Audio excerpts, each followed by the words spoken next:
I need to go out and touch grass. I've been playing this for too long.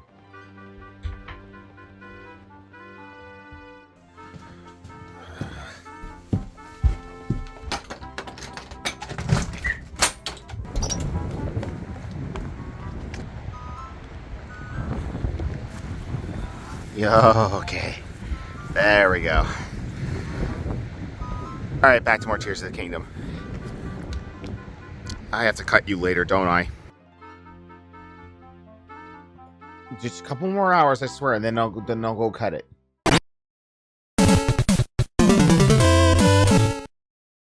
What is up, guys? Johnny Chase here, and welcome back to the club. And like a lot of you out there, I've been kind of addicted to my Switch lately. Legend of Zelda Tears of the Kingdom has finally released, and I didn't think I was going to get it at launch. I certainly knew I wasn't going to stream it. This is going to be one of those games that I actually play for myself, and I've actually been doing a lot lately, is playing games for myself and not making content for it. But with it being one of the biggest games of the year right now, and everyone I know and their mom playing it right now, I wanted to share my experience with it within the first week of its release. Now, have I beaten the game? God, no. Am I close to beating the game? God, no. Because this is one of those, like, ooh, piece of candy. Ooh, piece of candy.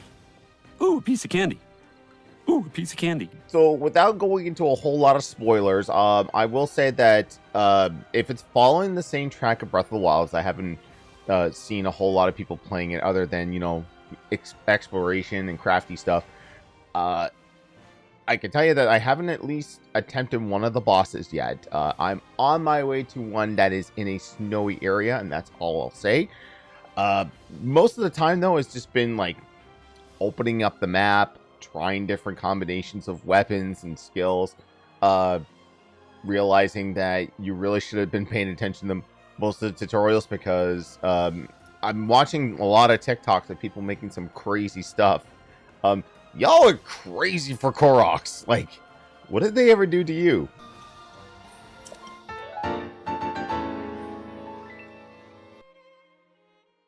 Oh, right. That. But I've been seeing some ingenious stuff, like people making like full-on mechs. Someone made a Macross Valkyrie hybrid machine. I've seen flying pickup trucks. And I've also seen people do some conventional and unconventional ways of solving puzzles. The puzzle aspect is probably one of my favorite things in the game. Like Breath of the Wild, there are so many different ways that you can tackle how to traverse the land of Hyrule, or these puzzles that you get in the shrines. And some of them, like, they give you that, like, you get this sense of accomplishment for solving it, or solving it in an unconventional way. And then some of the times you're just like some dumbfounded that, like, you're sitting there for like, you know, minutes to an hour going like, how do I do this? And then it's just hitting you right in the face. Oh, it's a donkey. Exactly. So far, like, throughout this week, and I haven't put a whole lot of time into it because obviously I'm doing streaming. I'm also doing stuff over on Game Days for Good. And I'm also playing stuff for, you know, stuff in the summertime, and also conventions coming up in the fall there. So I've been pretty busy. So I've only really had a chance to play maybe like 3 or 4 hours a day / night, getting in when I can. Plus, also the weekend I'm filming this is the Street Fighter 6 open beta to test out the online functionality. So, like, when I'm not playing Tears of the Kingdom, I'm playing that. And then, of course, you know, Street Fighter 6 will be coming out later in the next week or so. Plus, they just announced Mortal Kombat 1 coming in September. Man, this year is going to be great for fighting games. Well, Harada-san, let me get a date for Tekken 8, please. I'd like to know when to, you know, arrange my time so that I can, you know, play that as well. But I'm getting sidetracked here. Back to Tears of the Kingdom. I'm loving the gameplay and the story so far. And I'm also loving the fact that, like, at first I thought it was going to be like this, you know, copy and paste map of Hyrule. I mean, there's a lot of familiar places, and there's also, you know, some newer areas that they've built up over the years since the end of the last game. But then you also have, like, the sky, and there's areas up in the sky that you can explore. And then there's also the depths, so like the dark underground of Hyrule as well. And man, like there is a lot to do in this game. I don't even think I've scratched the surface. Like I said, the aforementioned, like I'm on my way to fighting one of the four bosses. If we're gonna go by like those divine beasts from the last game, I haven't even touched one of them yet. The one thing that's actually kind of gotten me a little like out of it is like now I'm not too 100% on this. I do believe though that the durability of the weapons have kind of taken a hit, and understandably, I guess like most of the weapons are like corroded or corrupted, so they're not as strong as if you were to pick them up in the shrines or from chests or from enemies from the previous game. So I mean, there's that. The fusions have really they've given me a laugh. I haven't gotten like super advanced weapons yet, but I just find the naming conventions just like so hilarious. Just like I'm gonna flip up here, Yu-Gi-Oh! Polymerization. That's why I feel like it is. Like you throw out your polymerization card and you're fusing two things together to form. You think you would have a cooler name, but like I take a stick and a long stick and I form the long stick. It's got a 2+ against sticks. But in that too, with the fusion too, I really like that because it's giving you a different way to tackle certain areas. So there was a cave that I went to that was just filled with breakable walls. I started running out of bomb flowers. Rest in peace, the bomb ability from the last game. But then all of a sudden I see like every time I blow up a wall, there'd be a rusty claymore and there'd be a bunch of rocks. And then it just dinged in my head like, hey, I should probably be fusing these together, and these should be like my pickaxes to like break through this cave. And sure enough, that's what it is. Again, and I harp back on this again. I love the fact that in this game there are so many different ways to traverse and tackle objectives. It never dawned on me until I was watching one of my friends streaming this that instead of climbing back up that hole in that cave I found, let me just use the ascend ability and just like squish through the world and then pop up to the top. Case in point, there was one of the Skyview towers that I had to do that in. So I'm trying to map out the land of Hyrule, right? Popping up, scanning everything. And then I get to this one where the guy's like, oh, the door won't open. But the top blew off, and I'm like, okay, 2 + 2 is 4. Get yourself up there, go down the hole, and then you're done, right? And then I get to another one. It's like, oh, the door won't open, but he didn't say the top was blown. It's like, okay, I can't go through there. I can't go up top. So how do I do this? There's no hole underneath, and then I'm like, wait, 20 minutes ago I was in a cave underneath that. Use the ascent to go up through there, and then. They're stuck between sticks. Sticks will probably be the bane of my existence in this game. There are 2 sticks holding up the door.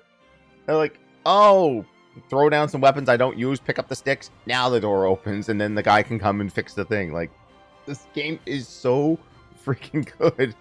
I think I'm probably about maybe 12 hours in, and I've barely done anything. Like, this is such a great, fun, chill game just to, like, lose your mind in. I'm really happy I'm not streaming it because this is something I kind of want to enjoy offhand without having to make content.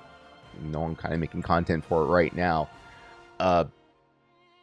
but I'm feeling like this is my advice for any streamer out there. Like, we all feel pressure to play that hot new release day one to try and get those day one views, but I mean, unless you're like at the top at the 1%, or you're the ones that have been doing this since the Justin TV days, or when Twitch even launched, and you have that established community that will come out no matter what, that, like, to me, like, that you might fall out of love with that game because you'll be frustrated that you may not be attracting a new audience, or maybe your existing audience, they're wanting to play the game too, so they won't tune in for that.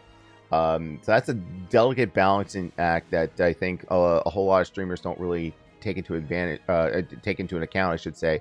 So I've been playing this off stream. I've been loving it. I've been kicking it in some of my friends' streams have been playing it, you know, just as long as they're exploring. So like if they're like focusing in on the story, I gotta, you know, hop out because I don't want that spoiled for myself. But I love watching people, you know, craft things, use their brains to try and solve all these tricky puzzles, and it's been a hell of a time. And I highly recommend it for anyone that was a fan of the original game, or if you just want to jump into it, because honestly, like, you don't need to play Breath of the Wild to enjoy Tears of the Kingdom, because it's kind of a reset button. So they kind of, you know, just start Link back up at status quo with this, with the new ability, with the arm and the sky. Like, honestly, like, you really don't need to play Breath of the Wild.